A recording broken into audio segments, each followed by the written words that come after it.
Welcome, ladies and gentlemen. It's a wonderful time to be alive. Wouldn't you agree? I'm here. ATS East iHeartMedia headquarters. It's a wonderful thing. Look at it. Look at it. iHeartMedia. Come on, we walking. We walking. I'm getting ready to do a 2-hour interview. I'm in Dallas. iHeartMedia headquarters. This is not the kind of stuff you apply for. I say that on purpose. This is the kind of stuff that you qualify for when you actually help people make a lot of money. And then, of course, when you make people a lot of money, it makes you money. The kid from Galveston, that's me, ATS. See it? 2-hour interview. And then later, I'll be doing a keynote for a bunch of NBA wives in Houston, Texas. So you get to see me a few times a day. I'm excited. Listen, if you out there, do whatever you got to do. Have it however you got to have it. But focus on prosperity and focus on building it for others. Don't worry about people who are not your customer. Everyone won't believe you. But at the end of the day, you'll be on Forbes and iHeartMedia. Deuces.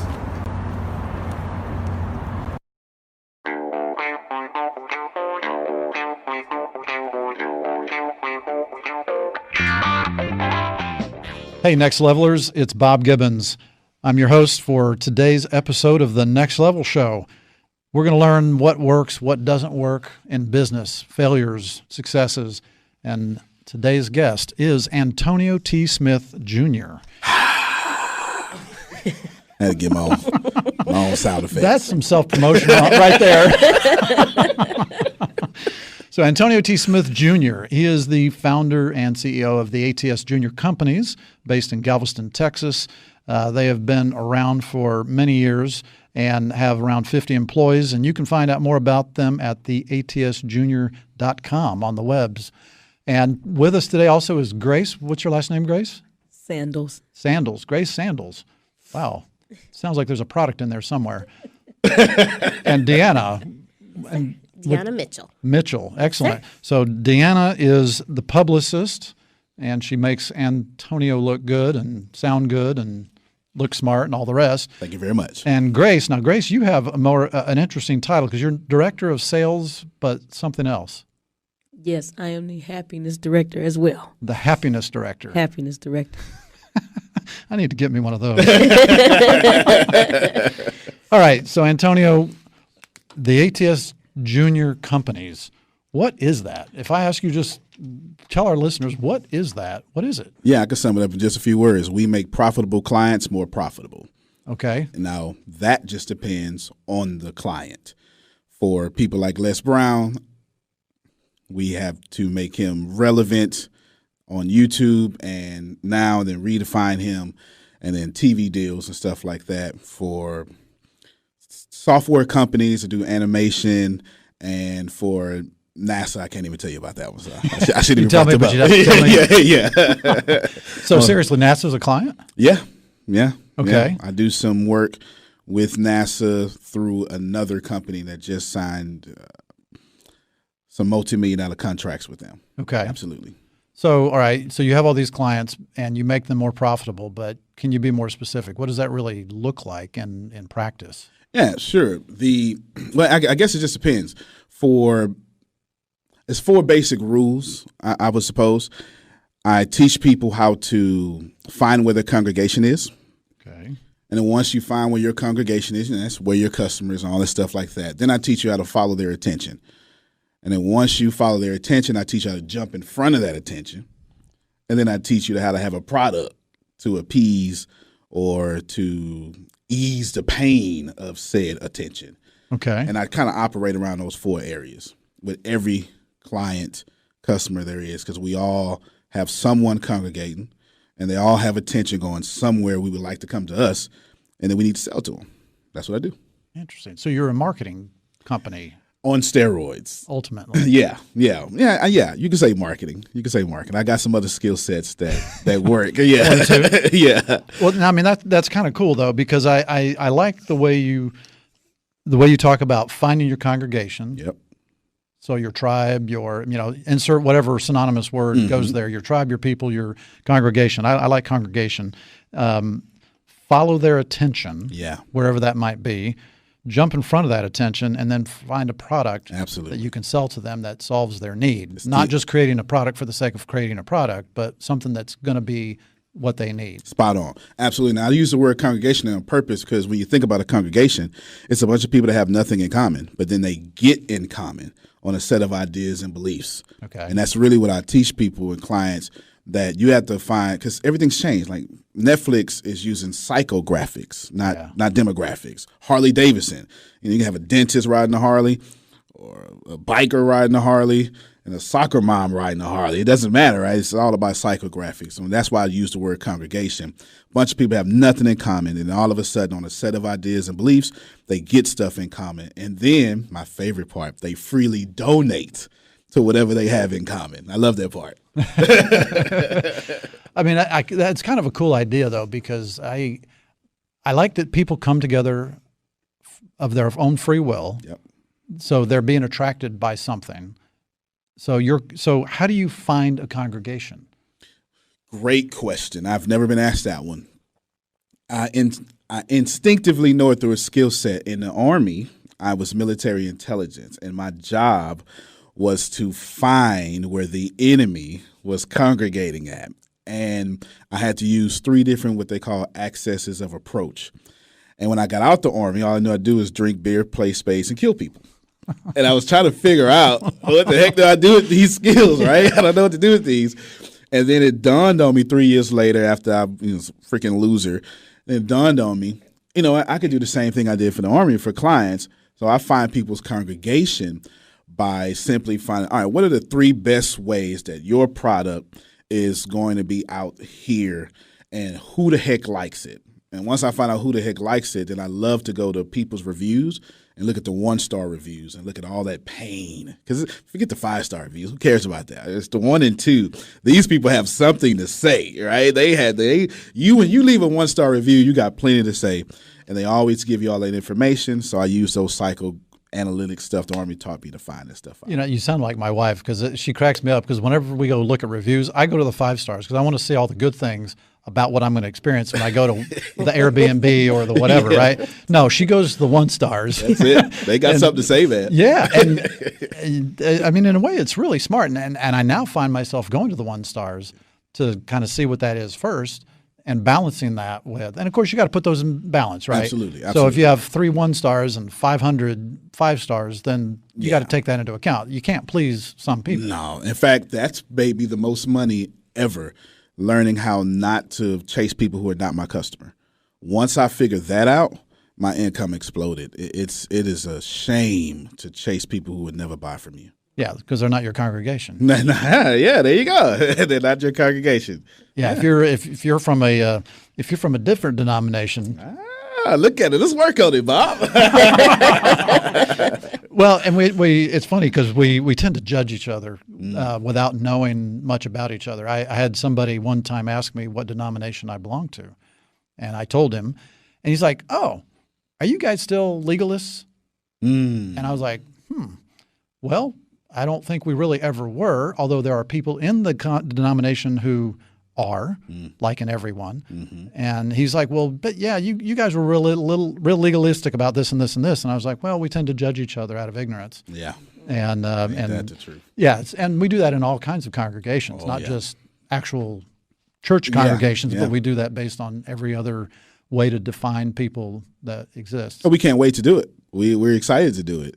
In fact, if we judge you first, and then now it makes us relevant to have the hot gossip and tell our other people. So now we're cool because we're talking bad about you. Yeah. Yeah. Sucks. But so in your order of things, though, the product comes last. Yeah. It always should come last. So how do I find a congregation if I don't know the product? You know what? That is how business is working today, though. The way business is working today is the product comes only because people are dying for it and don't even know it. The Facebook didn't exist because, I got a great idea. I want to make people, show their face on Facebook and date or whatever. It was like, I'm in college and people are like, man, we want to be connected. So let me figure out how to do that and what they like. And then, by the way, here's this product after all these steps I just took. The most successful, Amazon, same way. The most successful companies are building their product last because they're building the trust, because if they know you, they'll follow you. If they trust you, they'll buy from you. They're building the trust and all those, finding your attention first, then the product comes next. So, and those products change over time. They should. Amazon doesn't look anything like it did when it started. Same with Facebook, same with so many other things. I think Amazon is the smartest company out. And I say that, and I know that's a very bold statement. Because, I love Elon Musk is my hero. But Amazon, Jeff Bezos has this way of staying disruptive. Mm-hmm. He's too big to be disrupted. It doesn't make sense. His company is too big. He shouldn't be jumping market shares, and he should be out of business by another small company by now. But he keeps on buying disruptive companies and then saying, hey, stay disruptive, stay there. We're just going to own you. Kind of like Warren Buffett. And it keeps him, relevant. And then obviously number one, except for the divorce he's going through. Sorry about that one. The one thing that surprises me about Amazon is that they're not in pharmaceuticals that I know of anyway, meaning prescription drugs. Yeah. I haven't seen them get into that, but I got to believe that's coming. Yeah, it makes sense. That makes sense. I didn't even think about that. I know for sure they're going to jump into artificial intelligence in a major way. And they're already there when you think about, the way you shop on them, but they have to jump in there because it's virtual reality, artificial intelligence. Gary Vee is screaming voice everywhere. He's right about that, by the way. They're definitely going to jump in artificial intelligence, robots, self-driving cars. I would. They got drones. That's exactly what I would do. Yeah. Well, we already have artificial intelligence in a lot of ways. Yeah. Alexa and all those things that you talk to that supposedly do things for you, that's AI to some extent. Definitely. They still freak me out a little bit. I actually got one of those Echo Dots, whatever they are, kind of like Alexa, I guess. Or you talk to Alexa. Is Alexa inside the Echo Dot, I think? I think so. So anyway, we haven't connected it Outstanding. You're a smart man. The government's not watching you. Good job. Exactly. So let's go back real quick. You said you were in the Army. Yeah, definitely. From 2000 to 2004, at the time I was a 96 Bravo 2, which is a sergeant in military intelligence analyst. I think they changed the codes now. I was homeless from 6 to 18, and I got adopted at 14 and out of CPS custody. It's kind of weird, but that's the way it worked. And I scored really high on the ASVAB, I believe a 78 or something. And I had no parents. I had no anything. And I get in there, I scored this 78 on the ASVAB, and they got this called GT score, like an IQ. It's like 134. One day I was researching military titles and what their responsibilities are. And I know most of you are probably thinking, why don't you just use incognito mode? Well, let me tell you something. Incognito mode does not hide your activity. It doesn't matter what mode you use or how many times you clear your browsing history, your internet service provider can still see every single website you've ever visited. That's why even when I'm at home, I never go online without using Expressvpn. It doesn't matter if you get your internet from Verizon, Comcast, or AT&T. ISPs in the US can legally sell your information to ad companies. Well, Expressvpn is an app that reroutes your internet connection through your secure servers so your ISP can't see the site you visit. Expressvpn also keeps all of your information secure by encrypting 100% of your data with the most powerful encryption available. And most of the time, I don't even realize I have Expressvpn on. It runs seamlessly in the background and is so easy to use. All you have to do is tap one button and you're protected. Expressvpn is available on all your devices, from your phones to your computers, even your smart TV. So there's no excuse for you not to be using it. Protect your online activity today with the VPN rated #1 by CNET and Wired.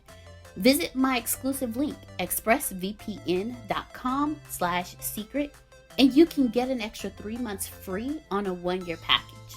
That's expressvpn.com/secret. expressvpn.com/secret to learn more. And like, hey, you want to be military intelligence? Didn't even know it existed. So this is just like the entrance exam to get into the Army? Entrance exam to get in. I scored off the charts. They made me a spy. Wow. Yeah, I spent my whole 4 years doing that, to the point I've got a lot of skill sets. You probably don't want to go hand-to-hand combat with me. Well, I grew up on Army post myself. Oh, there it is. My dad is a retired Army officer. Oh, okay. Lieutenant Colonel, but he was the one in the Army, not me. That's who I reported to. So, okay. I only reported to the Lieutenant Colonel. Well, cool. All right, we're going to take a break, and we'll be right back after these messages. Sweet. Welcome back. We're talking to Antonio T. Smith Jr. with the ATS Junior Companies, and also with Deanna and Grace. Y'all haven't been talking much so far. We'll get him to talk.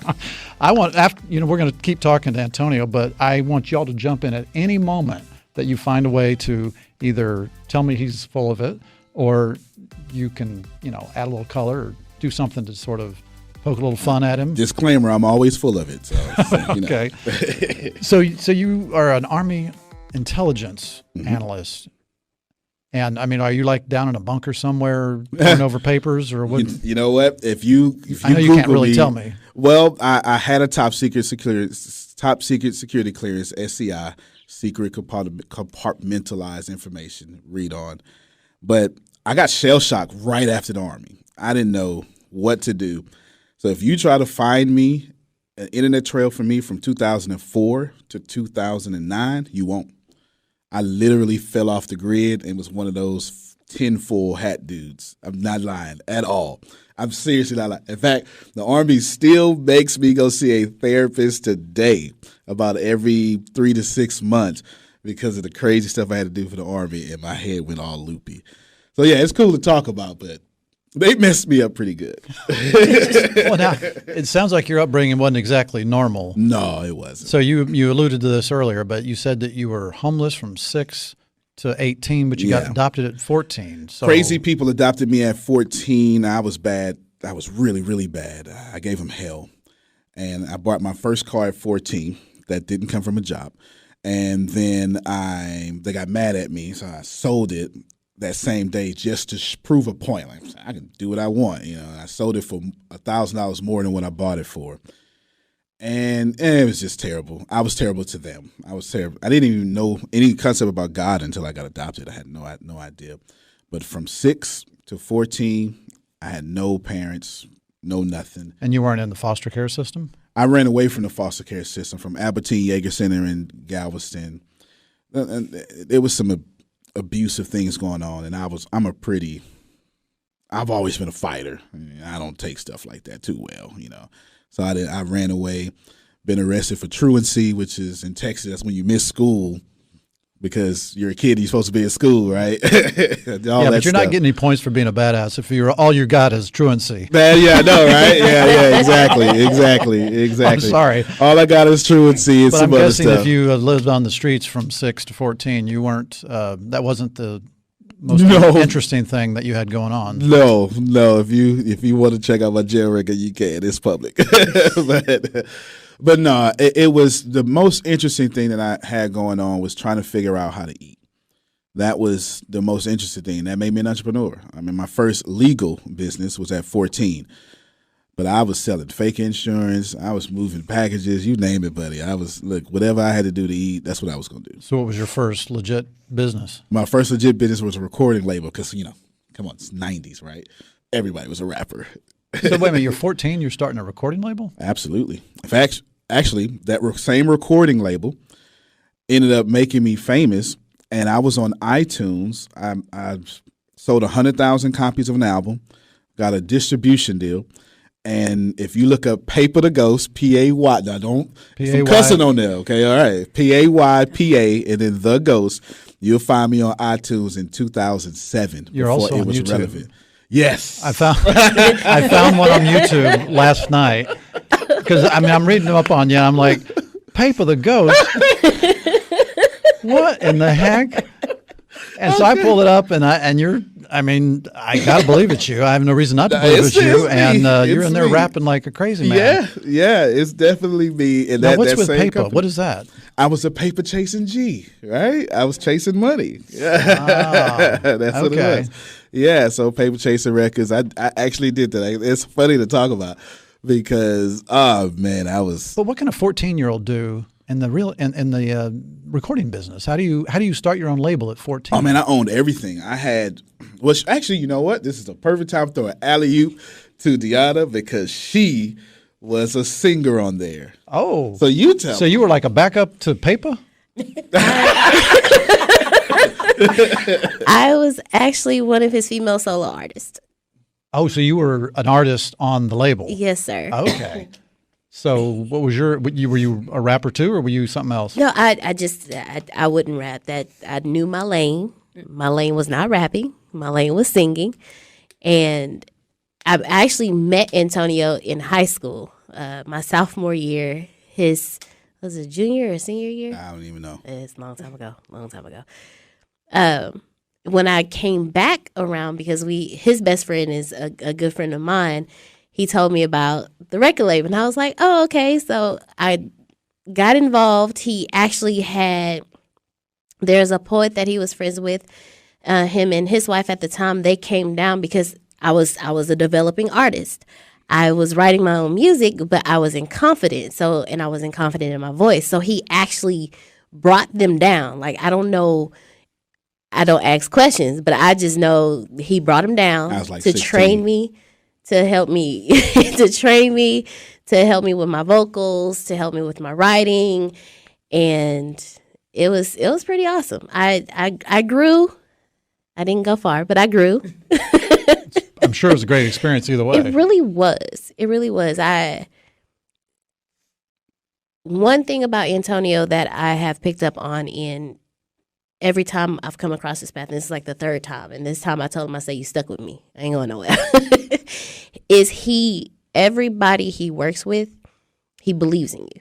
He always tells you, if you don't believe in yourself, just believe in my belief until you believe in yourself. And the first time I met him was in high school. The second time was with the label, and then this time around, and I told him, I said, okay, if you say I can do it, I'm gonna do it. So you stuck with me. Nice. But the label, when I met him, he was always doing something. And the label, till this day, like I said, I don't ask questions, but when I walked in, he had it set up. He had the mics, the studio, the equipment. He had everything set up, and I don't ask questions. So how does that happen, though? I mean, at 14 years old, you don't really.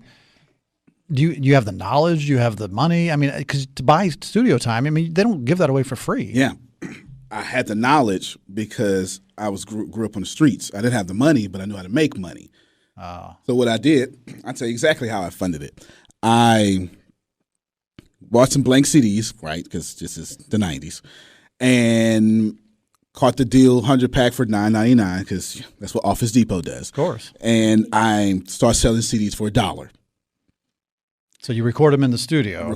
I built my own studio. Okay. I knew how to build computers, and I had this $45 Radio Shack condenser mic and no headphones. So you would hear the beat while I'm rapping. It was crazy. And then, of course, I could afford headphones later.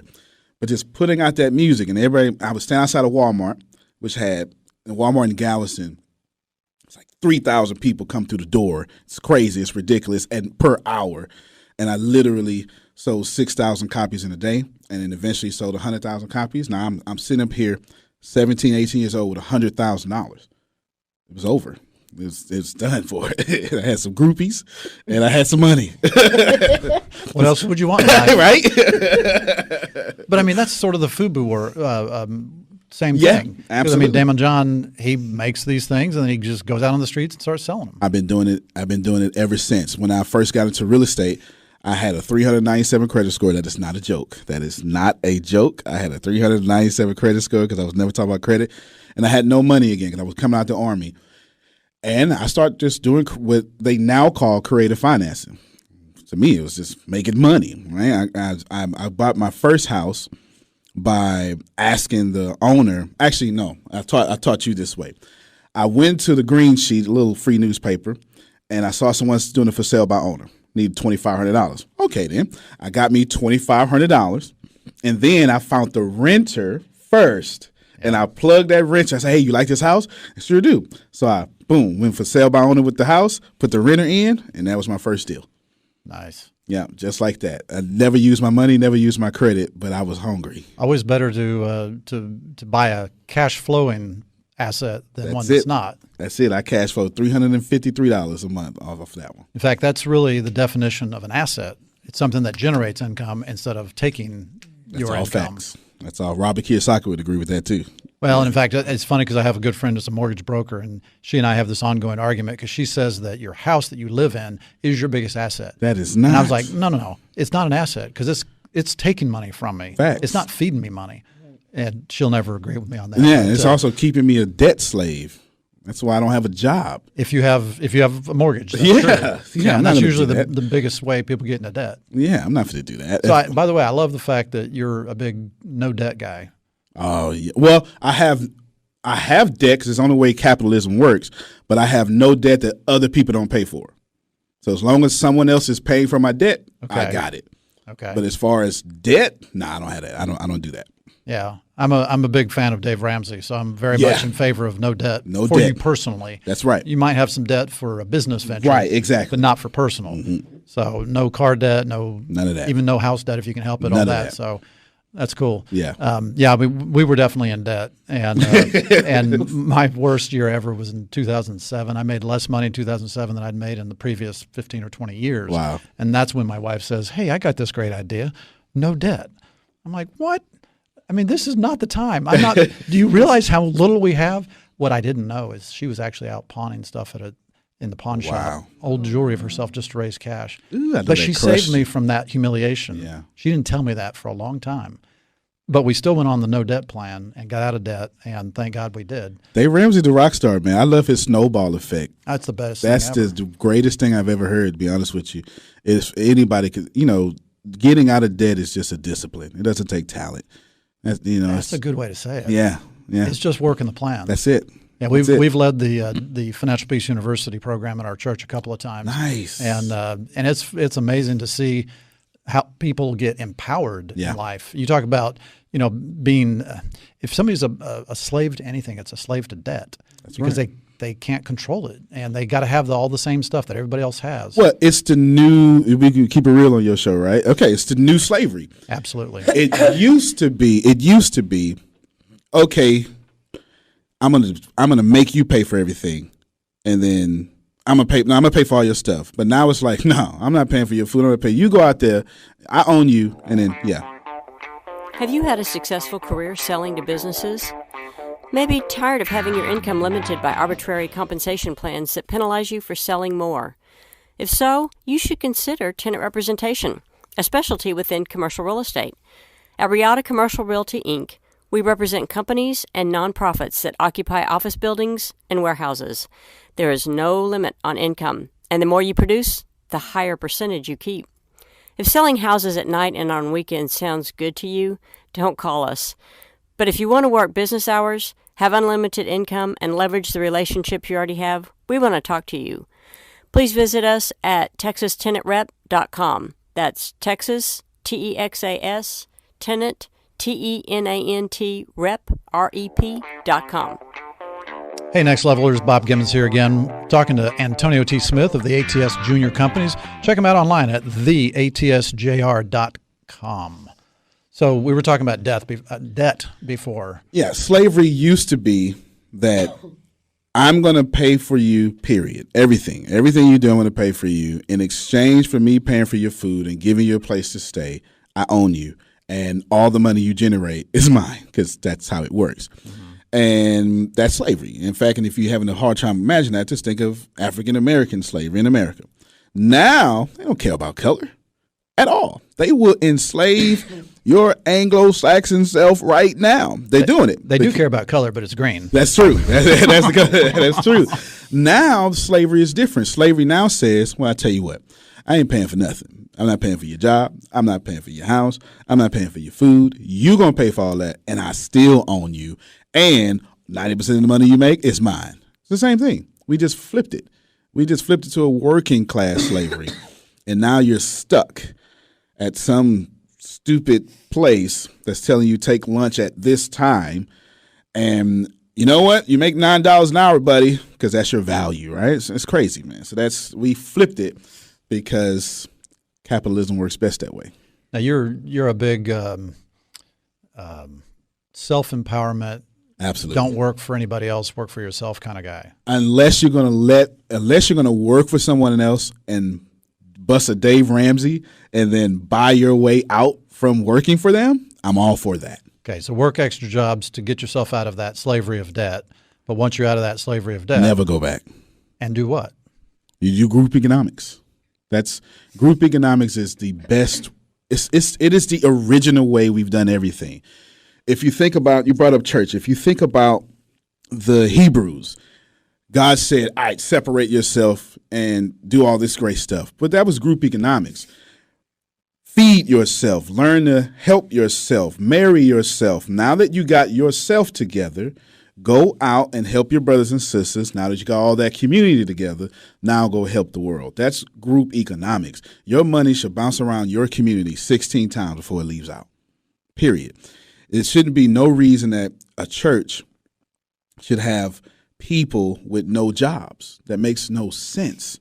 It is. Now someone's going, it's socialism. I'm not saying socialism. I'm saying group economics. We help each other because it just makes everything better, and you profit off each other. So no one is actually. I got plenty to say about that. I'm gonna be quiet right now. Well, the step number 7 in the Dave Ramsey snowball is to grow your money and give it away. That's it. And so step 7 is I'm out of debt. I've got all my needs taken care of, and now I'm going to give to others. That's right. And places that need it. It comes back. It's a universal law. In my case, so you've got Deanna here, my publicist, and my sales director right here. We do everything group economics, everything. I had to convince them, I had to train them for like 4 years because they like, I don't know if to make you famous and all that stuff like that, right? But there is no suffering. No, what's the number one rule we got? No one suffers alone. No one suffers alone. It is the number one rule in my organization. And of course, you're going to love the number 2 rules. There are no rules, but don't worry about that one. Okay. So why would that be your first rule? I grew up homeless, right? I was by myself for 8-9 years, suffering completely alone. No birthdays, no anything. I mean, in this trash can, trying to survive. If adult had anything to say to me, it was how bad I was. There was no help, nothing like that. From being molested, being raped, as this 54-pound kid, I was left all alone. So I promised when I grow up and make it, I wouldn't put people in that position. So it's core for me. And what's funny is, speaking of religion again, I view God that way. You know, how you grow up is how you perceive God. As for me, God is this adopting father, just adopting people into his family, right? Mm-hmm. Now, of course, I see it that way psychologically, but it's a good way to see it. And everyone see it their own way, to each his own, but we're all right. But that's just the way I see it, and that's the way I do my company. Interesting.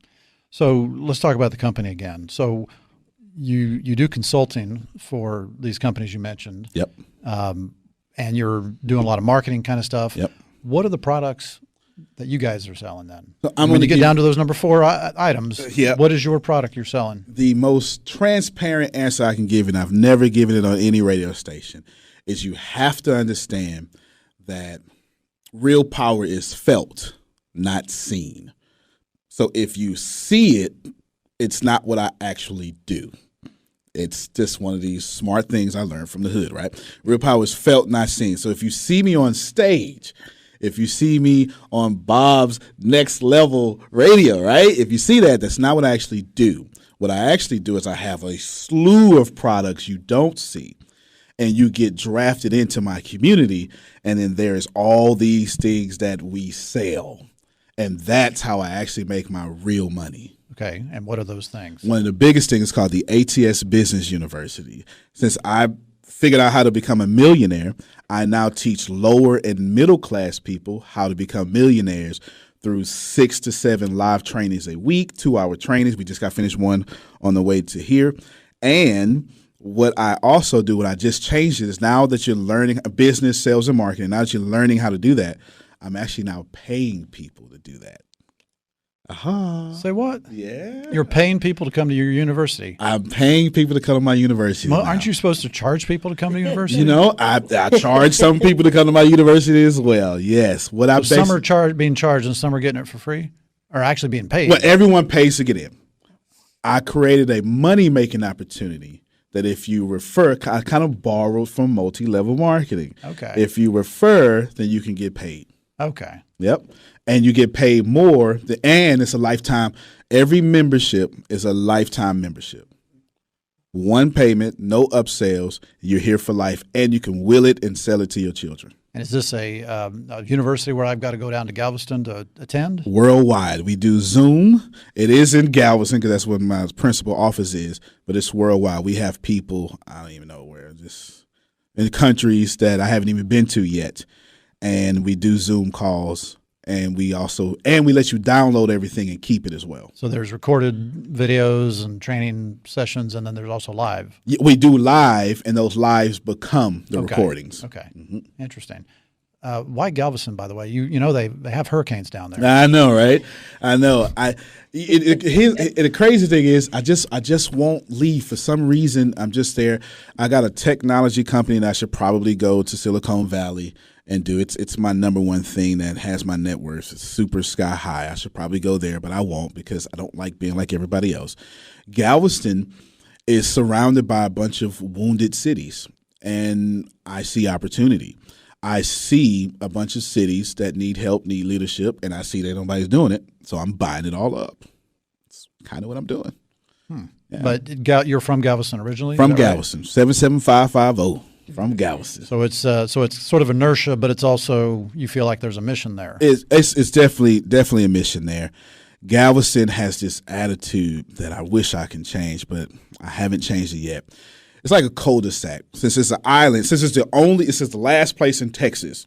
After that, you're going to be in Cuba if you go past it, right? Well, not in that direction. yeah. We might have a little geography lesson. Yeah.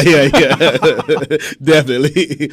But you besides the geography lesson, you do that. It's like once you get past 45 and Baybrook area, which is South Houston, information just stops. It's like it's like the smart people, the Bobs go, I'm not going down there. I'm going to just do a U-turn, go back up to Houston and make this money. And we have nothing.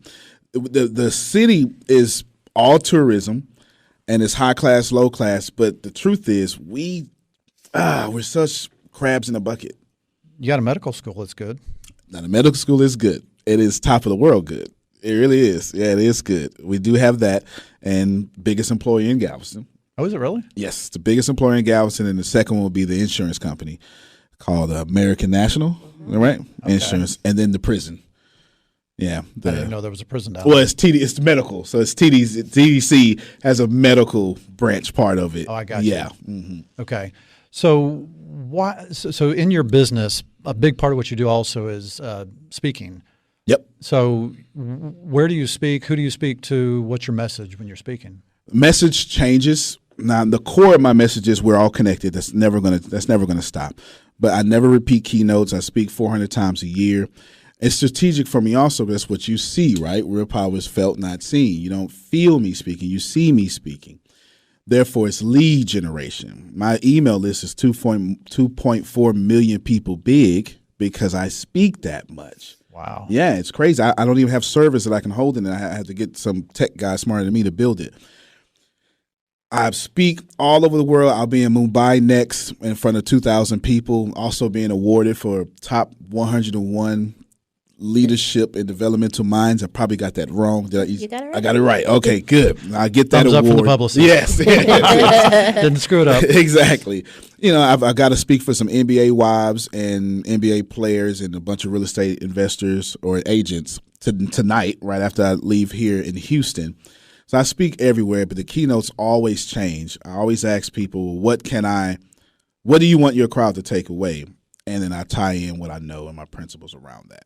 But I never repeat keynotes because too many people follow me to do that.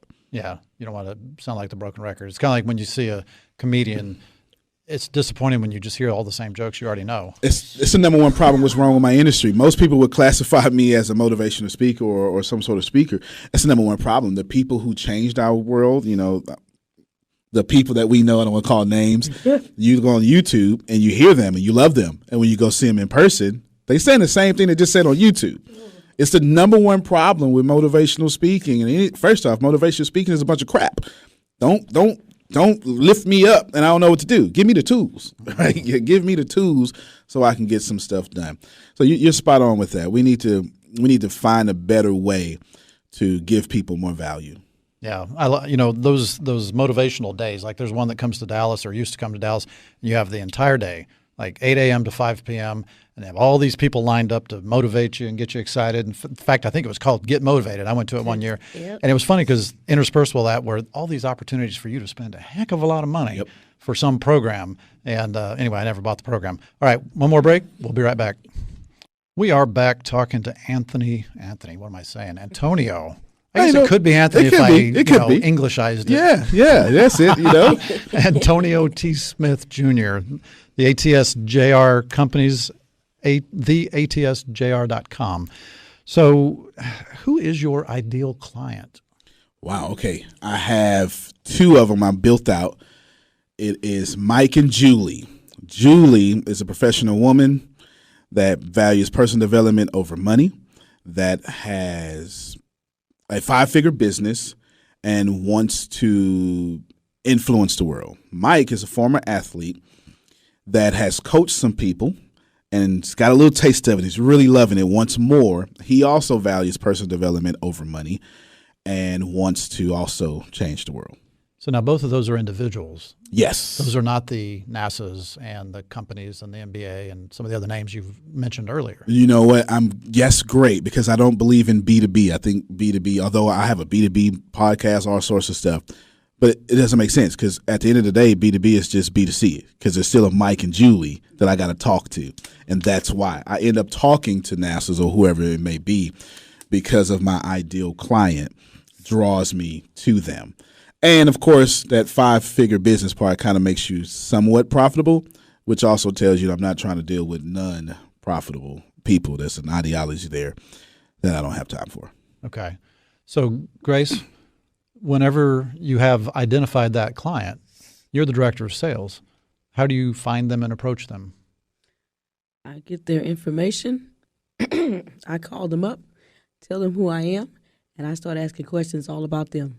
I just tell them give a brief introduction of who I am, what company I'm with, and ask them questions about why they would want to come and be a part of us and ask. The main thing we ask, he calls it digging deep. So the main thing I ask them, I would ask you, what are 3 pain points that you're struggling with in your business or in your life? Okay. So you're not trying to sell something first? No. Because if I get you on the phone and say, hey, I'm with the ATS Business University, and then we have this, and this, you're going to hang up on me in the first 5 seconds. Yeah, probably, if you get that much. Right, but if right. But if I tell you, hi, my name is Grace, I'm a happiness director with the ATS JR companies, I'm not a salesperson. I just want to make you happy and get you to the highest expression of yourself. You may stay on the phone for a little bit. So you never tell anybody you're director of sales. You tell them you're the happiness director. Yes. Well, because she is now, because I did the change. She doesn't sell anymore, and she doesn't sell anymore. We have sellers or closers. All they do is just make people happy on the phone. That's it. Okay. Yeah, more like prospecting. That's it. It's been fun to watch the changing titles in companies, and some people have the craziest titles. I love them. I wish I could think of one for myself because I'm just not interesting enough. I've seen someone say, or either online or on TV, that they are the chief happiness officer. Yeah, those kinds of things I'm talking about. It's kind of cool. I like it. So, Antonio, you talked about the 40-hour work week is BS. It is. Why is that? What is it you're trying to say with that? They ain't working 40 hours, Bob. They not. I thought I'm so intense. I'm like, hey, work. They're not doing it. I understand. In my company, 2 o'clock, 9 to 2, I'm gonna get that. After they eat, it's over, really. It's really over. Now, if they eat 12, 1, 2-ish, maybe I can starve them to 4 p.m., something like that. But no, after they eat, they start working on other things. So what I've done and I dropped it down to about 20 weeks. We still work 40 hours a week, but I've done this here. They understand from 9 to, is it 2? Is 9 to 2, it's all us. After that, then I flip and help them build their own personal businesses because they all have businesses. So from the rest, from 2 to 6 or 2 to 7 or whatever, however long they work, it's all about their business now in the same office. And I help them do their graphics, do their websites or anything like that. Yeah, it's worked out. Your employees basically work 5 hours for you. Yep. And 3 hours or whatever for themselves. Right, exactly. And yeah, and in some of those hours, there's a training call that we do, 2-hour training call. So we're not working on anything but those training calls. So it's really about 3 and 3 when you actually break it down. And so why are you doing that? Why do you try so hard to help them in a business of their own? From my experience, the more you help others live their dreams is the more you live yours. From my experience, from analyzing the harvest that has come back at me, the more I'm not selfish is the more that I get to win. So if you help them build their business, aren't they just going to turn around and leave you if it's successful? You know what? I thought that. I had, you got the big mind and the little mind. I thought that, but they don't. Because when you treat people right, they don't leave. Because actually, once they leave you, they got to go to the matrix, right? They go out there and everyone else is being selfish and everyone else is telling them what they can't do. Then they come back and they're like, man, I didn't get that in here, but I do get it out there. And there's always that contrast of how I treat people versus, or at least how I treat them versus when they go out. So I don't really have that problem. So are you guys comfortable telling us what your side businesses are?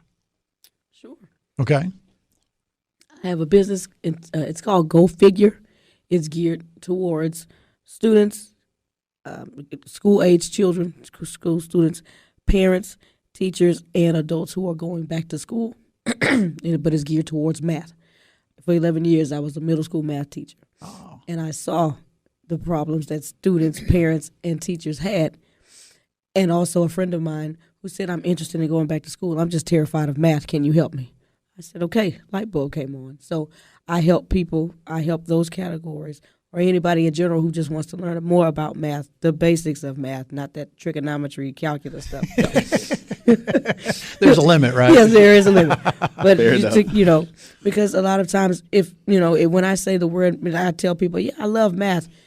You'll get that. Yeah. You'll get that. Oh, no. So is this like an online platform? Is it individual coaching? What does that look like? It will be online platform. Okay. I don't want to say too much because I got some things in the works. Sure. But I'm helping. I have my first client, and he homeschools his children, and I am teaching them math as of now. But it'll be a product.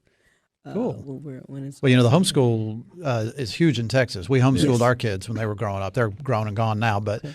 But, there's a huge population of people. Texas is the promised land for homeschooling. Yep, I homeschool my kids. Oh, you do? Okay. Yep. So, yeah, I mean, it was amazing.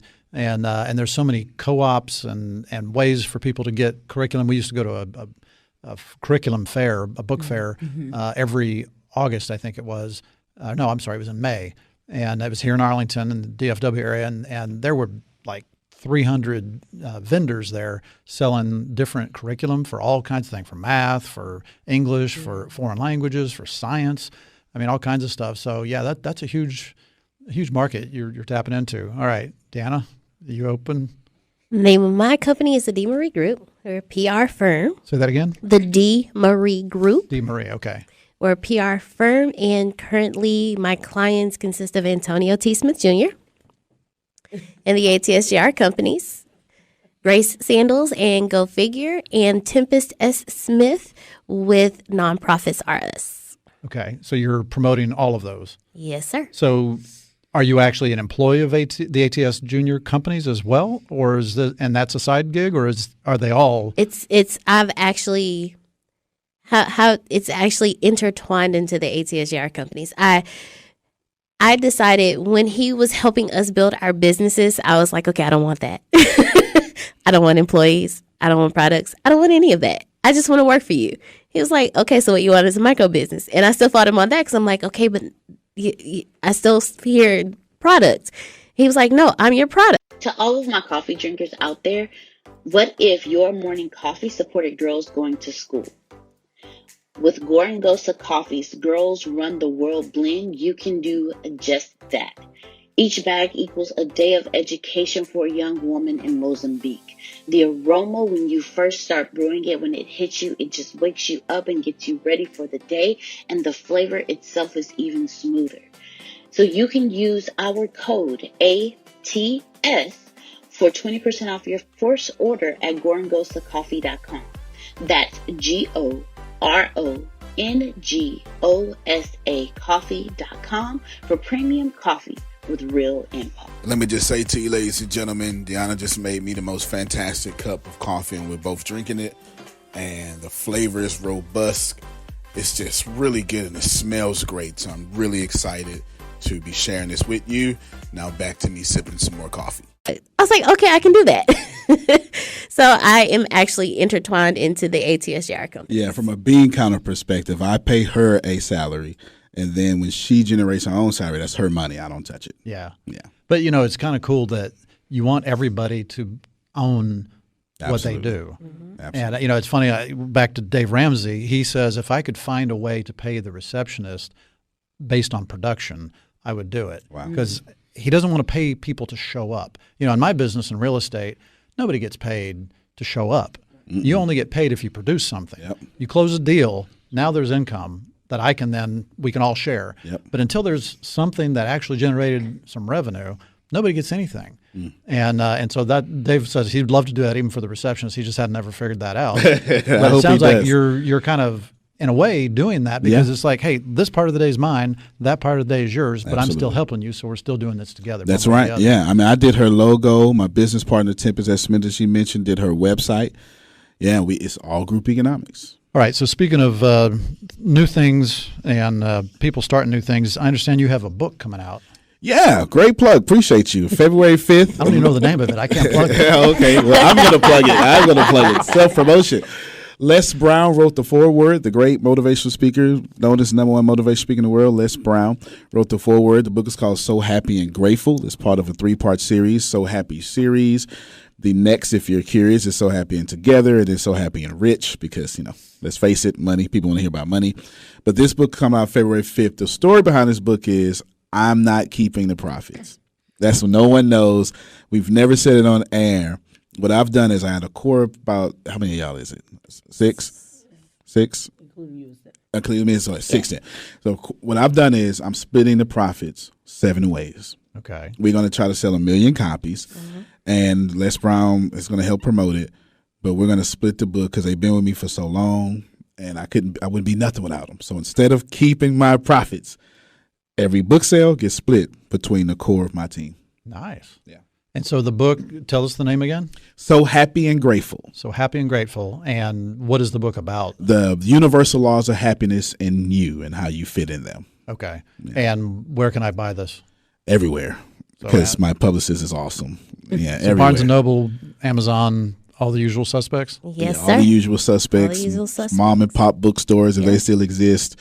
If you want to travel out to Pluto, we'll find a way to get it out there in that bookstore in Pluto. All right. It's not a planet no more, though. Well, Antonio, Grace, Deanna, thank you so much for being on the show today. I've really enjoyed it. Listeners, please go to the atsjr.com for more information about them. I also know you guys are big on social media, so if you go to Facebook, the ATS Junior. That's it. It's just it? All right. Yep. Facebook.com/theATSJR. And that'll get you to them, too. For the show, please go to thenextlevelshow.com, or you can find us on social media and podcast and YouTube at The Next Level Show. Be back next week with another great guest. We're walking around here. It's pretty good. Almost 300 top 1%ers, real estate investors, NBA wives. Let me just take you around here. Let me just show you. Getting ready to do a great keynote, and it's amazing up in here. There's the master. There she is. Yes. There she is. Yes. There it is. Listen, it's crazy. Look at it. Check it out. I want to give you a message first. I want you to stop paying attention to people that are never going to buy from you. You got to do that. If I can tell you nothing, I urge you, I beseech thee. I'm trying to tell you, listen, you want to stop paying attention to people that are not your customer. Let me show you something real quick. There's this young man right here. You know him. It's Darrell, Fresh Tech Solutions. The #1 mobile app and artificial intelligence company. This guy, you know what? Tell him something, man. Hey man, we just trying to bring tech to you. That is. I like that. That was hot. That was hot. I might have to brand it. That was really good. Yeah. We trying to bring tech to you. Honestly, it's about. I mean, it's getting this NBA wives in here. It's getting real tough. My shoulder over my head. We ain't even got started yet. We just in a meet and greet, getting it in. There's some folk. Look, they lining up. Let me see if I can show you. Turn this thing around. I mean, they lining up. That's outside. You understand? Here it is. We getting ready. The top 1%ers. They out here. They're doing great things. Now, get all that for a second. Let me holler at you. I want to tell you to stop spending so much time on people who would never buy from you. And I really, really hope that you hear me say this. I really, really hope you hear me say this. Stop spending time on people who would never buy from you. They are hurting you. You're so concerned about how you're going to respond to them that you're not responding to your customers.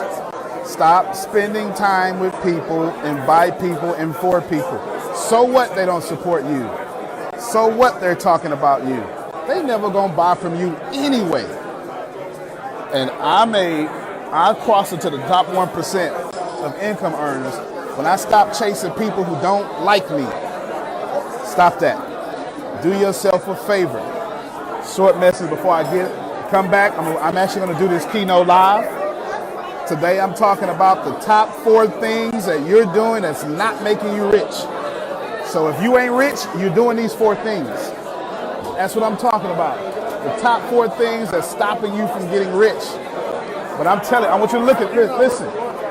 Stop spending time with people that don't like you and ain't gonna buy from you. The people you trying to prove wrong, they're not gonna buy from you. They're not your customer. They're not gonna buy from you. Can I get real? I probably shouldn't do it, but I'm gonna do it. I got a whole media agency in a county that I live in that got a problem with me, but I never respond. I never give them energy. Everybody, if you got this far in the video, I want you to type this down. Stop giving haters energy. Stop. Because first off, it would weaken my brand for me to even be associated with them. You don't need every media outlet. You don't need every newspaper. You don't need every blogger.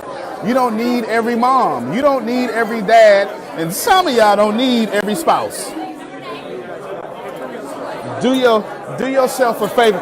Hey, I know that guy. Hey, what's up, man? You did all right? This is my buddy. What's going on? Kid, right? Yeah. Good to finally meet you.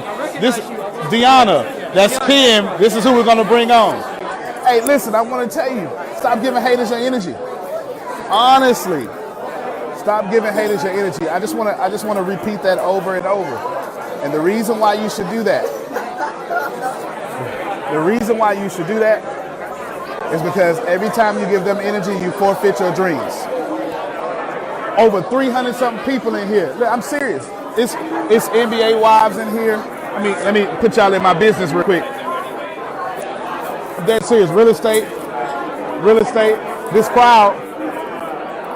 First off, pay attention. The crowd don't even look like me. Don't get it twisted. Look at that. Don't get it twisted. But if you keep paying attention to people that don't like you, if you keep paying attention to people that ain't gonna buy from you, and you can't show up in a place like this. We on Westheimer. If you know something about Houston, we on Westheimer. Stop paying attention to people that ain't gonna buy from you. Stop it.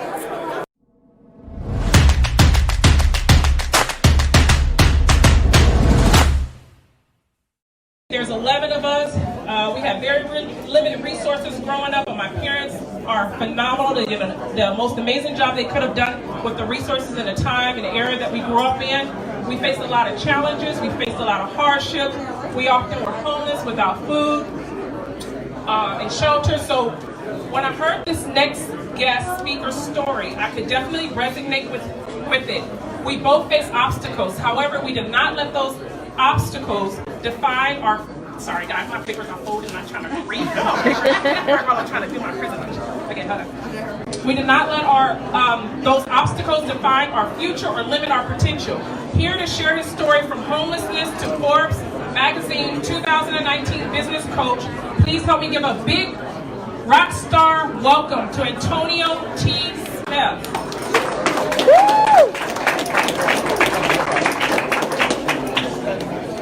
All right, everybody, I appreciate you. Am I talking loud enough for you to hear me in the back? Outstanding. How about for you to hear me over here? I can't move much, but I can talk loud. Is that fair? Yes. Outstanding, outstanding. She wants me to tell my story. I'll do it in 10 seconds. I grew up homeless, CPS custody, was left for dead. Now I'm in the top 1%. Is that fair? All right, now what I want to do is I want to do one thing and one thing only. I want to tell you the top 4 mistakes that I made so you don't do that. Is that fair again? Now I have a challenge. Here is my challenge. How in the world do you stop 100, 300 top performers from having 100 individual conversations at the same time? Did you hear that? All right, so let's see. Now, I'm not asking you to be quiet. But if you want to make millions of dollars, you should probably pay attention. Is that fair? Yeah. I want to talk about the top 4 things that are stopping you from getting rich. Now, right there, turn to your neighbor and tell them what I just said. That's crowd participation. Go ahead, you can do it. It's all right. It's all right. It's all good. All right, he's got it. Appreciate you. Top 4 things that are stopping you from getting rich. I want one more exercise. How many of you know what percentage is 1 out of 4? 25. He went to public school. He's got it. Give him a round of applause. Please. There it is. What percentage is 2 out of 4? All right, so I don't have to keep walking you there. You know a little bit about basic math. Is that fair? If you're doing 1 or 4 of these things, I can guess how much money you make. It doesn't matter if you're doing well. It doesn't matter if you raise $300 million. Why not $3 billion? Fair enough? Now let's talk for real. Number 1, and I believe, what was it? Chris, you're right there. He actually hit the tail end of it. Number 1 thing that's stopping, well, in no particular order, the thing that I'm going to say first that's stopping you from getting filthy rich is you are setting targets far too low and you're hitting them too well. Let's talk a little bit. I'm going to put my weight on it. Here's what I need you to understand. Right now, I'm 37 years old. I haven't had a job since I was 29. Today, I'm on the Forbes Coaching Council, and I'm in the top 1% of all income earners in the whole world. Is that fair? So it probably should tell you that I recognize that I was hitting low targets too doggone well. Who's got that problem? Don't lie. Come on. Don't lie. I'm here for 30 minutes, so you might as well get with me. It ain't going to get no better than this. Is that fair? Here's what's happening. Some of you are winning around losers, and you're calling it winning. And it doesn't matter how professional you are. You have decided to compare yourself to people who can't win the Olympics. See, it's possible that I can beat you in running. But it don't make no sense for me to try to beat you in running and then try to be the world's best runner if I'm not running with Usain Bolt. Is that fair? Some of you are hitting targets far too low and far too well. Let's open it up and let's talk about it. You doing real estate. You did $100 million this year. Good for you. Can you help more people doing $1 billion next year? You cannot help people staying at the same level. Here's what is not growth. Making the same money this year you made last year. Do not fool yourself. Just because you are doing well does not mean you are doing better. Everyone repeat after me. Do not confuse getting better with desired results. You gotta have a long, hard talk with yourself, because the self-awareness is a superpower. I need you to get that today I was at iHeartMedia headquarters at 10:30 this morning talking about something similar to a bunch of similar high performers, and all of them had the same doggone problems. You hit targets because you set them too low. If you are hitting targets, that's a problem. Stop setting goals. See, I'm going against your teaching. But if everybody is teaching setting goals, you probably shouldn't be doing it. It don't make no sense. If everyone is teaching the same thing, it's not new information. And neither is it the information that the people who controlling the income are actually doing. No more setting goals, set defining moments. You set something so big that if you get it, it would define your entire legacy. And on the way there, you will set goals to get there. It is equivalent to a young man growing up in the hood. Now, I know y'all don't know what that means. But if you don't know what the hood means, it is a urban place where ghetto people reside. And in the hood, there's a young man that wants to be a neurologist. He wants to be a surgeon of the brain. What he is now doing is setting a defining goal, because surgeons don't normally come out the hood. Therefore, setting that goal stops him from smoking weed with his friends. It stops him from riding in the car with people that have the wrong things in their possession. That's not a goal. His defining moment is steering him in the right place. Some of you do not have a defining moment for this year. You got your little meander goal, and you're hitting it. And you're doing 100% good job hitting something unworthy of you. And it's not working, and you need to stop doing it. Is that fair? One more example, and then I'll move on and stop stepping on your throat like this. What you need to understand is that hitting your goals is a problem. You already gonna hit them anyway, or you're gonna lose and not hit them anyway. You might as well go for the whole Pluto and then find yourself somewhere in the galaxy you don't know nothing about. Stop listening to cliches that are ruining your business and your income. It don't make sense to shoot for the stars and then fall on the moon or something like that. You heard that before, haven't you? Please tell me anybody who has ever seen a star. Do we have a photograph of it? Has anybody landed on a star? That's because it's a lot further than the moon. As a matter of fact, they're light years away from what we even understand as common science. But here you are trying to land on the moon when stars are further away. I like stars. I ain't got time for the moon. Don't tell me the sky's the limit when I can see stars. Fair enough? The second thing holding you back, the second thing stopping you from becoming rich, and this is the one everybody in this room will almost struggle from. Now, if number one hit you, if you do number one just a little bit, you keeping yourself from the top 1%. Number two, you are underestimating how much it costs for your idea or product to catch on. I'm finna start talking now. Anybody who want to give me some energy and pay attention, you will be much appreciated right now. You have a great idea. Who's a real estate agent? Real estate agents?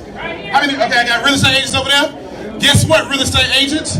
You're gonna have to. You're underestimating in most cases how much money your product or idea is going to take for it to catch on. Now you're going, listen. Well, they've been selling houses.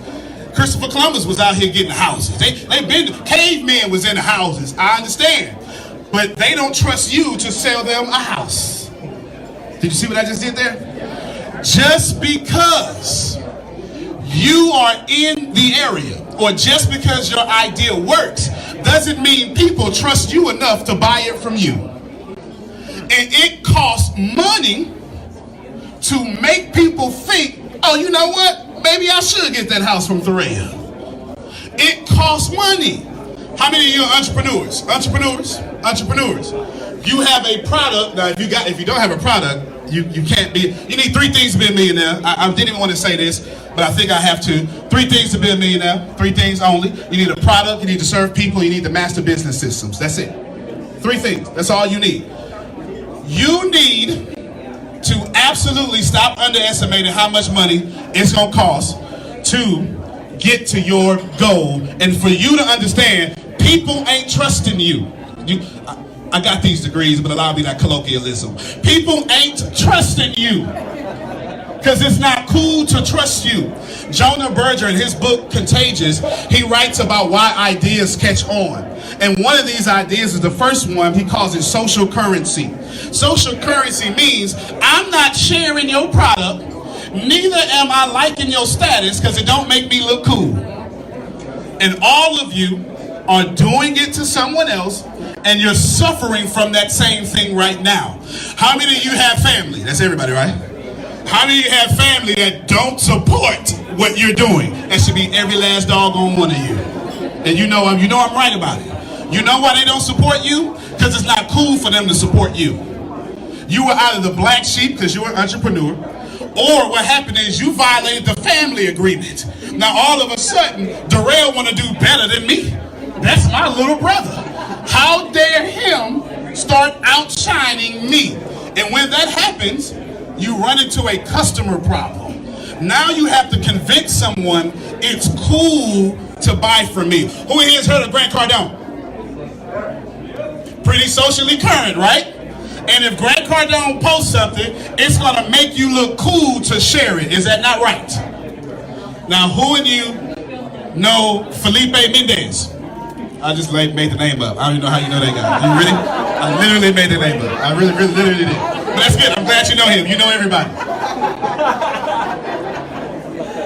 If they know you, they'll follow you. If they trust you, they will buy from you. And it takes money to get people to think that you're cool enough to buy from. Now, excuse me just for a moment. I know you haven't noticed, but I'm a black guy. I know y'all haven't noticed. I know you haven't noticed whatsoever. You haven't noticed that I'm of the African American descent. So let me just talk to people who are chocolatey like me just for a moment. The reason why you cannot sail past out of poverty is because with our people, I'm finna get real, with our people, the moment I buy from you, it's not cool no more. Social currency. I just showed you classism, and I also showed you why people are not buying from you. And if you want to get rich, you must master being socially current. It don't have to be good news. It can be bad news. If Donald Trump, right now, you can be red or blue, I don't care. I'm a capitalist. I don't care what party you are affiliated with. If Donald Trump was to cuss somebody out right now, it will go viral. You know why? Because it will be cool to talk about it. If you hate them, it's going to be cool for you to be the first person to share it on your timeline. If you love them, it's going to be cool to be the first person to share it on your timeline. The question is, how in the world do you become cool with your customers? People who master money understand that you must be socially current, and it costs enough money to get your idea to catch on. In truth, you got you a fantastic idea. What's your name? Sean. Sean has a fantastic idea. It's probably going to cost Sean $1.2 million to convince people that he is the one to be qualified to sell this idea. Number one, you need to understand that you're setting targets too low. Number two, you're underestimating how much money it costs for people to buy into you as an entrepreneur. How much money it costs for people to actually buy from you. My favorite And if you're not understanding this, maybe you will. My favorite is you are competing. If you find how many of you have competition? It was a trick question. None of you got competition. None of you have competition. You have no competition. If you don't know me, that's my fault. That's okay. My marketing budget is pretty big. You'll know me in a little bit. There is no competition for me. I dominate my entire field. Period. Since you are competing, you are not dominating. And that is why you are not rich. What you want to do is you want what do you sell, sir? IT services. Anytime somebody mentions I or T, you want them to think of Sean. He said they did, they do. How many of you have IT companies in here? Right now. You've got one. You got one. Y'all they're the only two smart people in the building. Everyone else, we just use their products. That's cool. Good job. It's a great market for you. There is no competition unless you are being average. It's the only way not to be rich. Only rich people are dominating their sectors. Is there another Amazon? If you come out with a streaming service, they're going to say this is the Netflix of. We say Google. Do you know how whack the name Google is? None of you would ever start your company and name it Google. I don't even know where they came up with it. I don't know if they used a lexicon. I don't know what they did, but Google doesn't make sense to me. But now it's a household name because they dominate. Do you understand what I'm saying? Some of y'all don't even like Facebook, but you still own it because it's too big to avoid. Come on, I wish I had somebody that's going to be real with me. You understand? You'd rather LinkedIn because they serious over there. You're making money on LinkedIn, but you still got to do that Facebook stuff because Facebook is dominating. Stop being in competition.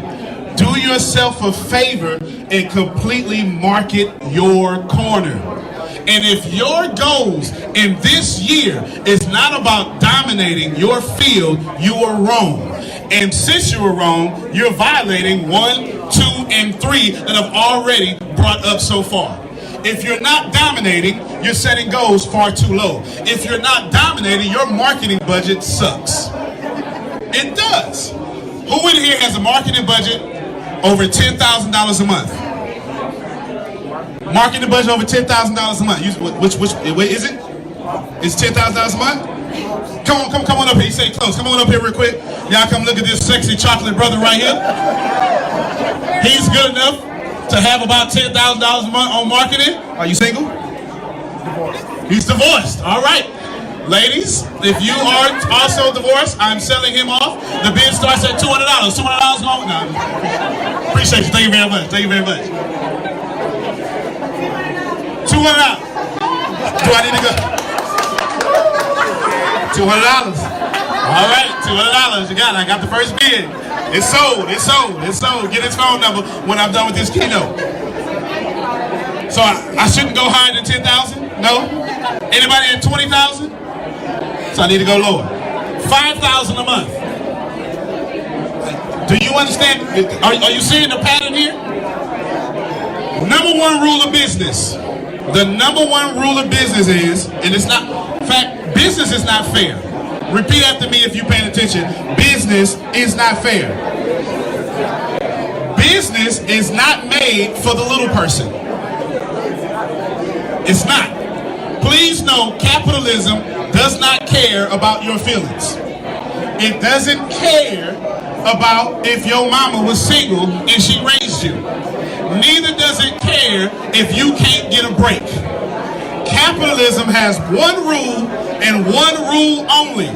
He who spends the most for a customer wins. That's never going to change. It is never going to change. And if you're not spending more money than me, I'm putting you out of business. Period. Who in here is a motivational speaker of some form? Motivational speakers. Raise up your hand. Motivational, transformational, anything like that you want to call it. 1, 2, got a couple of them. My current speaker fee is in the high 5 figures. My current speaker fee is more than most yearly salaries, and people pay it because I dominate my field. I'm not trying to motivate you. If you need motivation, you're in the wrong business. If I have to motivate you, you need to go somewhere where you don't need to be motivated. I am attempting to give you the tools to transform your dollar amount in your bank account. You can get motivation on YouTube. Right now, let's me and you give you the tools. And if you're not dominating, you're losing. You must dominate. We still say Kleenex, don't we? But we don't mean Kleenex. They dominate. Now, let's say you are dominating, you gotta still be listening to the customer. That's what was wrong with Toys R Us. Blockbuster. Kodak. Remember going to get your photos done in 24 hours? Remember calling long distance? How many of you remember, hey man, call me back after 7 when my minutes are free? You understand? You have to constantly be changing and staying disruptive. If you doing what worked this year and you carry it into next year, I'm going to beat you. There is someone like me that cannot wait to take your money. Please know, every day when I go home, I am going to take out my phone, pull out my Notes app, which is my favorite app because it's got millions of dollars of ideas on there, and I'm going to try to figure out who I named, who I met, and how can I work with you, or how can I make you my customer. And if you don't want to work with me, I'm sorry, if you're in my field, you got to be my customer.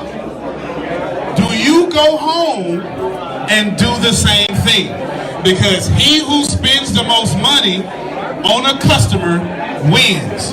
The trick is to get that money for a customer down as much as possible so you can spend to infinity.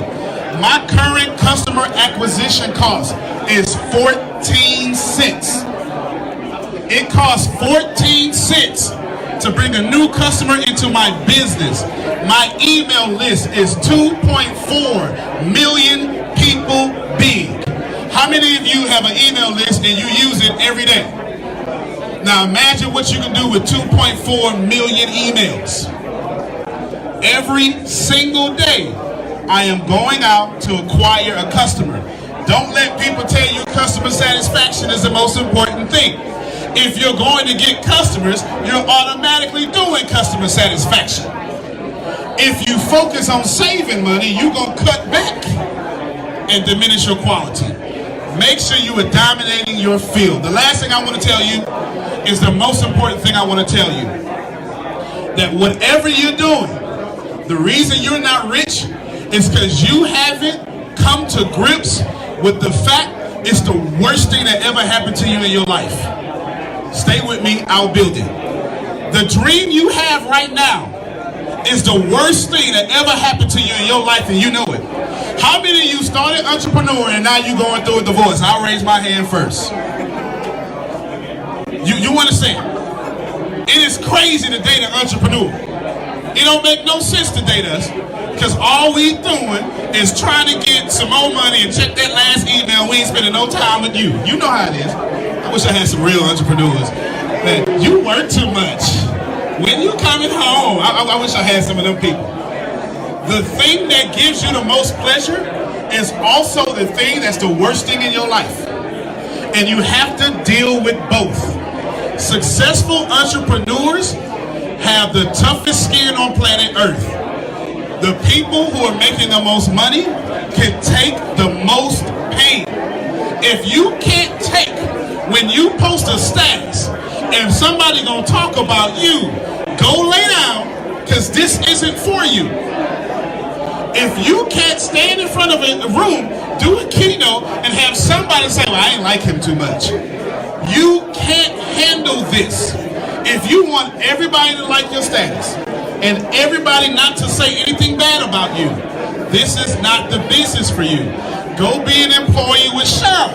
You'll do just fine. But entrepreneurs, you must go through the worst days of your life.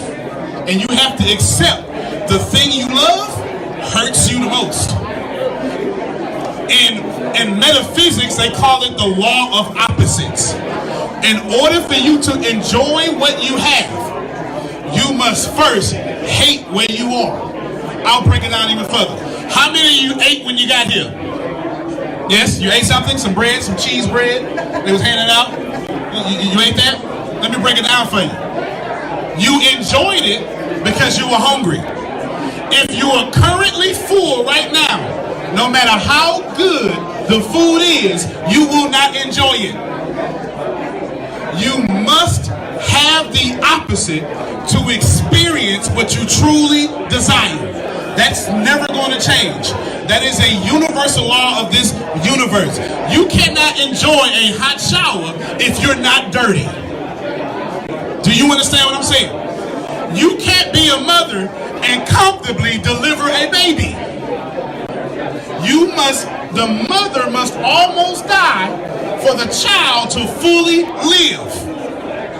And in entrepreneurship, the thing you love the most is also the thing that keeps you up the most. And the people who don't get rich are the people who can't handle the pain that comes with entrepreneurship. It's hard. I got 5 more minutes. I'm gonna try to do this as reasonably empathetic. This is the first time I'm gonna show some empathy. Ladies and gentlemen, let me tell you, this ain't easy. It's not easy for you sitting here listening to me. Some of you done already judged for or against, and that's okay. What's not okay is to not take information home that applies to you. And here's what's even worse. It's even worse to go home and you can't even be happy because your significant other doesn't like your current success. I'm talking to somebody, and I know I am. There's way too many entrepreneurs in here for me not to be talking. Look, she's saying preach. I'm about to put my weight on it then. I know I'm talking to somebody. How many of you fully understand that you are with someone that does not support the most important thing in your life? And if you can't handle that, you will not be rich. Every successful list that tells you the 21 things, the 32 things to be successful, all start off with the spouse. Every last one of them. Take out of relationships. If you can't handle being broke, you do not deserve to be rich. That is not going to change. Until you come to grips with, until you musty, you won't put on deodorant. This is just practical. It's just practical. Until your business fails, you won't fix the holes in your foundation to make it work. And if you don't get that the worst thing in your life is also the best thing in your life, you will quit. You will not make it past this year. You will run out of capital. It will not work for you. If you do not just hone in on the fact that this is going to be rough, it ain't going to work out all the time. You're going to wake up at 3 in the morning wishing you did more and you did everything you possibly could. You're going to get into some really stupid arguments with coworkers. It's not going to be fair. Your bank account going to be real disrespectful on some days. Them pluses going to turn into some negatives. Somebody ain't paying their net 30. I wish I had somebody that bill people. You understand? I don't even know too many customers that pay their bills on time. Net 30 is really net 45. And if you can't deal with that, he said 60. In the tech world, it's net 60. You right too. Please get. These are the top 4 things that stop you from being rich. Thing number 1, you hit targets is way too low. Thing number 2, you haven't processed. You just haven't processed. It costs a lot more money to make people understand you are the woman, you are the man. And you have to spend that money for them to understand that. The thing number 3 is stop competing, dominate. And thing number 4, this will be the worst/best thing of your life. And if you can't handle that, you shouldn't be in business. Last thing I want to say, if you like anything I said, I didn't come here to sell you nothing. I have 160 hours of business, sales, and marketing training. Just to give, you don't even want to know the dollar amount I've already done this year. I won't even say that. Just know I'm giving it away for free. Go get with Thoraya if she has your email address, or get with my publicist standing in front of me with the camera all weird, or get with that lady right there, my happiness director, and you can get it for free. No strings attached. I'm not bothering you. I've already made my money for January. I am attempting to give you some money. Antonio T. Smith Jr., you can plan better. You can dominate. Thank you very much. I'm not sure if you already know this, but you're already absolutely perfect. You're already absolutely great, and you're already living in massive abundance. The most important things that you have is not what you have, it's not what you do, it's what you know. Because the people who do know what you need to know to lead the middle class, they're in the top 1%, and they control 96% of the world's income. 97% of this world is trading time for money, and that is not the way to become rich, it's not the way to become wealthy, and it is absolutely not the way to leave the middle class. There are 7.8 billion people in the world right now, and they all want to learn how to make money and how to leave the middle class. But the way to become a master at anything is to learn all the rules and then bend them to your favor. Right now in this world, there are 2,057 billionaires. Right now. So if you think becoming a billionaire is impossible, that's 2,057 people that have already proved that impossibility incorrect. And if you think that's crazy, there are 46.8 million millionaires in the world, worldwide right now. Now think about that. 46.8 million millionaires, and that number grows 1,730 millionaires every single day. Money is everywhere. You don't need to max out your credit cards. You don't need to borrow from granddad and grandma. Just look behind me. Look at all the wealth sitting behind me in this junkyard. It's insane how much money is everywhere, and you don't need to go out there and beg, borrow, and steal to get it. You just need to know the rules of making money and how to leave the middle class. Essentially, all you need to know is the algorithm of making money, the rules of making money. All you need to know is what to do and how to do it, and you can leave the middle class. Any industry, yoga, golf, underwater basket weaving, clipping fingernails, it doesn't matter. All you have to do is know how to do it, how to get it done, and then find somebody to teach you how to do it, how to get it done, and you will be able to leave the middle class. If you're not getting my point, it's real simple. Whatever you have up here, as long as you understand the rules of leaving the middle class, as long as you understand how to get money, you can take what's up here and get wealthy from what you already have. Right now, the very thing you know up here is already being searched 1,000 times a second on Google. Someone right now, actually 1,730 people right now are going to become a millionaire from the stuff that you have in your head. Why can't this be you? I mean, it's 1,730 people with your ideas that are no better than you, that are going to leave the middle class, become a millionaire. Why are you not next? So how do we do this? How do we take what you know and apply it to objective money-making secrets and then allow you to leave the middle class? How do we take you from where you are and let you escape to where you want to go? So how do we make all this money, or take all this knowledge from the Warren Buffetts, from Elon Musk? How do we take everything that everyone before you has done, and how do we take all of that and then put it in your head so you can leave a legacy for your family? My name is Antonio T. Smith Jr. And 32 years ago, I lived in a trash can. That's right, from 6 to 14, I had no running water, no electricity, no anything, and somehow I'm in the top 1% today. Not because I had the right background, not because I had a silver spoon in my mouth, simply because being homeless made me learn how to make money. I retired when I was 29 years old. I'm more than likely younger than you. I'm one of the top 1% income earners in one of the richest countries in the world. What I learned how to do when I was 6 years old was learn how to generate enough money to eat some cookies so I wouldn't die to death from starvation. From there, I learned how to go from cookies to a meal, from a meal to clothes, to shelter, to everything else that supplied my necessary needs. When I was 6, I was forced to learn how to make money, and now that's what I'm going to do and help you do. I've seen amazing results. I have my own economy, I've homeschooled my own children, and I wrote a book that teaches you every single thing that I know about making money, every single thing that other people know about making money, and most importantly, all the stuff that we don't tell you. Because the truth is, and you know it like I know it, the most honest, the most hardworking, unselfish people on planet Earth live in the middle class. Yet, your honesty, your unselfishness, your devout religion-going self is not enough to get to the top 1%, and that's not fair. The second half of my life has been not about how much money I make, but how I will be remembered from all the money that I have made.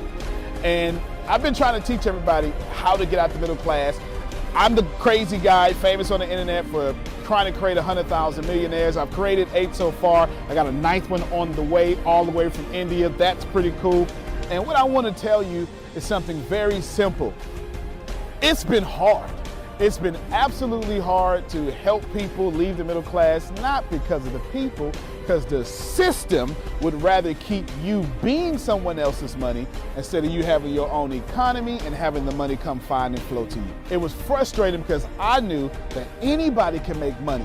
And if you knew what I knew, you would change your life. Over the last few years, I built a large following of over 500,000 people every month that pay me for me to give them advice. Well, that's been exciting for me. And the cool thing is I've created thousands of six-figure earners. I've created millionaires.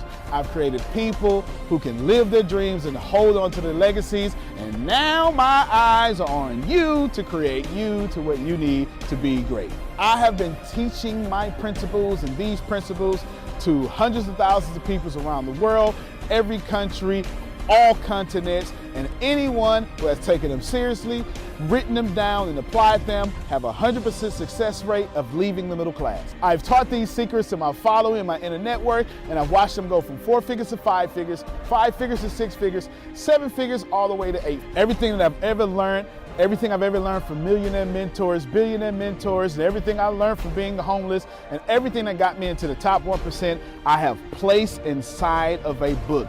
To date, it is the longest book that I've ever written, the most best book that I've ever written, and that book is called The Richest Man and the Trash Can, and I'm offering it to you today for free. This book is going to show you how to become wealthy into the top 1% and leave the middle class. This book is going to give you a step-by-step plan if you're 30 years old, all the way to 70 years old, how to get into the top 1%. If you're a teenager, how to get to the top 1%. If you're a millennial, how to get to the top 1%. It's going to teach you how to make 6 figures immediately, teach you how to get to $1 million immediately, and all that good stuff. Plus, I'm going to give you the 36 objective laws of leaving the middle class. Plus, I'm going to give you every last one of my secrets that have made me rich. You have to understand that leaving the middle class is the most important fight that you're going to have in your life. And to be honest with you, and you can kind of relate to this, it almost takes $450,000 a year just to be broke in America. And that's just in America. If you don't leave the middle class, which is actually an illusion, then you are going to have a really hard time. Think about it for a second. Most of you are going to be watching this are going to be baby boomers, and you've been sold a bad check.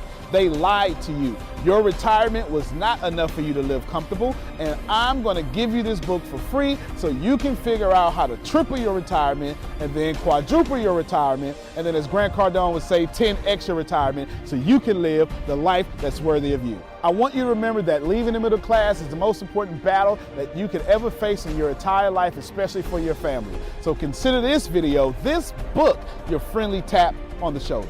I want to send you a free copy of this book because I believe that abundance is your birthright. I believe that abundance is freedom. And I believe that this book is right for you. In fact, I believe in that so much that I will send you the book for free. All you have to do is cover the cost of shipping. I'll eat the cost. I'll take the loss. And all you have to do is get the book and dominate your reality right now and apply the principles so you can be the best person for your life that is yours. Fill out the form sitting right there to the right. Go ahead, dominate your reality. I can't wait to send you my book. I can't wait to meet you. I can't wait to have you as someone that's been on the journey with me. Antonio T. Smith Jr., you can plant better. You can dominate.